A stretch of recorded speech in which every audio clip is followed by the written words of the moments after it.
Hey everyone, I'm Damien at Team Micro and welcome to another episode of Growth Hacking 101, the podcast for permanent makeup and SMP artists who really want to get the best out of their business. Today, we're going to be covering local marketing. This is a skill set that every artist, permanent makeup and SMP needs to have, because ultimately we understand that in the modern era, the majority of your marketing is going to be done online, and that's fine. But local marketing still makes up a fundamental piece of the overall marketing mix. So to know what your options are and how to approach local marketing is really important for every artist who wants to get the best from their business. So without further ado, let's dig in.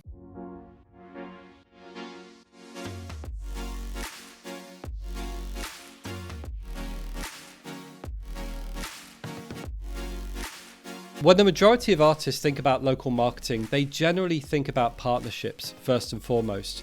So these are the strategic arrangements that you have with other local businesses who have a complementary audience to the one that you're trying to reach. This is a good place to start, and it's also a really good way of you getting out into the local community and starting to build some relationships with other business owners.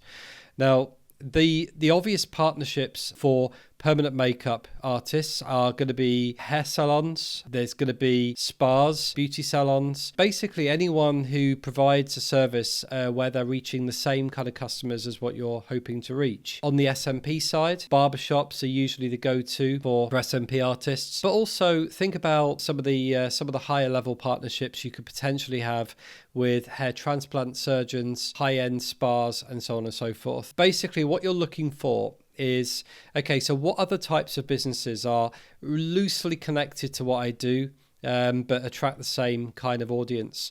And you could really go quite broad with it. So, for example, you could broker a deal with your local gym. There may be somewhere locally that has that maybe does classes, could be Pilates, could be yoga, could be a private fitness coach. Some of these partnerships are not necessarily going to be particularly obvious. What you're looking for is a quality partnership rather than the quantity. You want to build up really good strategic partnerships with these people and make them want to refer customers to you through incentives or through some kind of reverse deal where you're also referring customers to them. So think about kind of what's of value, what value you can bring to the table, and approach those people who you feel have the type of audience that you're looking for. Another really essential component of local marketing is going to be your Google Map rankings. I know we talk about SEO a lot, but certainly Google Maps is really important for local marketing. And in order to cover off some bases as far as your Google Map rankings are concerned, there are certain things that you want to be making sure that you've done. So the first thing is you want to make sure that your website is listed on a number of different directories. Now, there are the big directories that you'd have heard of. So you've got the Yahoo directory, you've got Yelp, Yellow Pages, BBB, those types of directories. But then you also have industry-specific ones. So, for example, like the Scalp Guru directory that we run. And then you've also got city-specific or geographic directories, which are sometimes linked to local news sites, local newspapers, but often they are just a directory in and of themselves. The best way to find these people is to just do a simple Google search of your city and then put the word news in, and then that's going to bring up a whole load of sites that are focused on your local area, that probably have a business directory in there as well. Listings on those sites are actually very valuable from a Google Maps point of view, but they're not particularly expensive to get. We have a few of them. We typically pay between 100 and 150 British pounds per year for those listings. They're not expensive. So definitely look at those. Another thing that has an impact on your Google Map rankings is reviews. You want to be getting as many reviews as you can, but above all, you want to be getting these reviews consistently over time, so you're avoiding those peaks and troughs in your review acquisition. Those reviews, you want to be getting those on Google itself. Okay, so forget about Facebook for now, forget about Yelp. You want to be getting Google reviews directly on your Google business listing. You also want to be making sure that the data for your business is consistent across the web. The data I'm referring to is known as NAP data. NAP stands for name, address, phone number. This is a really important element for Google Maps because what you don't want to do is create any confusion with Google as to exactly where you're located. So when you are putting your address, phone number, and business name details on these directories, make sure that data remains consistent. And above all, make sure that your Google business listing is consistent as well in terms of your NAP data. If there's any inconsistency, it can have an adverse effect on your Google Map rankings. So this is really important. And the final element of your Google Map rankings is good old-fashioned SEO. And for that, you're going to need links, and that's beyond the scope of this video. But hit us up in the comments if you have any questions or if you'd like to inquire about services. But certainly SEO does play a big role in your Google Map rankings for sure. Another tactic that's worked really well for a lot of business owners in permanent makeup and SMP, certainly from a local marketing point of view, is billboard advertising. Now, billboard advertising really takes two forms. You've got the large roadside billboards that you'll see on the side of buildings or specially erected on these structures that are made for the purpose. And these billboards tend to work really well at large intersections, traffic lights, that type of thing. But if you're going to do that type of advertising, I've seen a few artists make some fairly big mistakes in how they present that. Because you've got such a large amount of space to play with, it can be really tempting to load that billboard with as much information as possible. But don't forget, you have that person's attention just for a split second. So the fundamentals of display type advertising still apply. You want to keep the message really, really clean and simple and easy to understand. Your ad needs to consist of a headline, which is probably going to be something like microblading or scalp micropigmentation. You want to include a benefit. That benefit could be the brows you always wanted, or it could be the end to hair loss, something along those lines. And then you want your contact information. Don't put all your contact info on there. It just go with one primary call to action, which should usually be either a phone number or a web address. Last but not least, you want a photo that's going to grab the attention. A great photo for this purpose on the SMP side is the half head photo, which you've probably seen kicking around the internet. There's a few different versions where half the head has been done with SMP and the other half hasn't. If it's a permanent makeup service that you're promoting, then having a really nice shot of a female model with amazing brows where the focus is on that part of her face would be the best thing. Remember, you have their attention for a split second. You need to make the most of it and don't go overloading with too much information.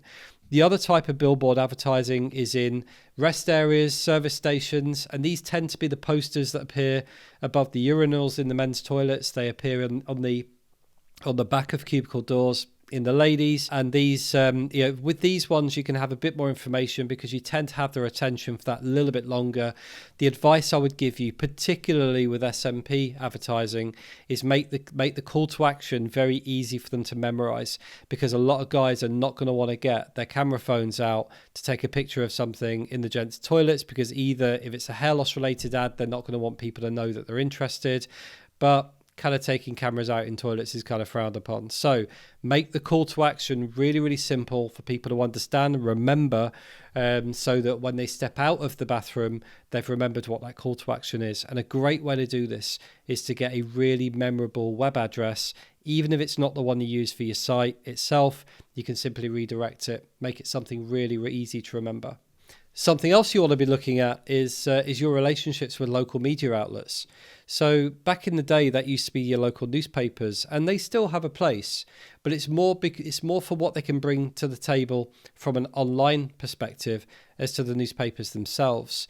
The first thing that you want to be doing is looking around and seeing which websites cover local news in your area. And usually you'll find that if they publish an article about you on their site, they will also include a link to your website, which is very valuable for your SEO and for your Google Map rankings. But these types of articles tend to get traction in and of themselves. So look out for those sites. If it's a smaller site, then you can perhaps be a little bit more specific about how you want that article to be displayed, how much exposure it's going to get kind of over time. And also bearing in mind, there is also an SEO benefit. If that article is on a powerful local site, the headline contains your keyword, then that article can actually rank on Google in its own right, which will provide you with a long-term benefit, not just for the time that the article is currently active. Definitely talk to local news sites. Go to them with something that is going to be of interest to them. Just simply an overview of your service is not newsworthy. But what they need is an angle, needs something. So it might be that you're the first S&P company in their area. It might be that you offer permanent makeup, but you also do medical tattooing, and perhaps the story could be around a cancer survivor. They need something that is going to grab the interest beyond just the day-to-day kind of running a business. Also, I would still talk to local newspapers, even if they have like an old school newspaper. The value of the newspaper itself might not be particularly high, but those organizations tend to have very old, very well-established websites. So certainly the links from those newspaper websites can be very, very powerful. And also look at your local doorstep magazines. Every area has them. So you'll have a small magazine sort of put through the door periodically that generally serves as a listing for local businesses. I don't think those magazines are particularly powerful, but what they will do is provide you at a relatively low cost with some long-term coverage. It's worth looking at, particularly if you have a product or a service that appeals to men and women who are maybe in the older age range, maybe 50 plus, as they simply tend to read those types of publications more readily and more often. Also, have a look at your premises and look at it from an outside perspective, from the point of view of a customer. When they're walking past, what are they going to see? Is what they see appealing? Does it make it really clear what you do? Try and picture yourself as a motorist driving past your premises and look at it from their perspective in terms of the time that they have to notice your premises. Is there anything in particular that grabs their attention, or do they just drive by without seeing you there? You know, we all have those companies, those businesses in our area that we drive past 1,000 times, yet we didn't even know they were there. That's what you don't want to be. You want to be grabbing their attention. So I would look at maybe, is there a way that you can put maybe an A board or an advertising board of some description out on the street? Is there something that you can do with your window displays to make it really obvious what it is that you do? Do you have any spare exterior wall space that you could potentially put something on to list out your services? You've got that space on the outside. That is quite literally your shop window. So especially if you're in a location where you've got a lot of passing traffic, you want to be making the very, very most of that space to grab people's attention. Because the day that somebody's thinking about getting their brows bladed, if you've done a good job and they remember that you're there, it may well be that you're the one who gets the walk in.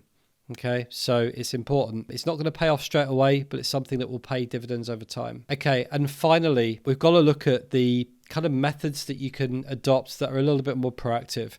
So for a lot of new businesses, the first thing that they will do when they open up a location in a given town or city is they will literally go out on the street and start handing out flyers. Now, this is actually a really, really good, effective way of marketing that you can do for a relatively low cost. It's a nice way of kind of meeting and greeting prospective customers, especially if it's done by the owner of the business or maybe as part of a small team where the owner is there. It's a nice way to strike up conversation.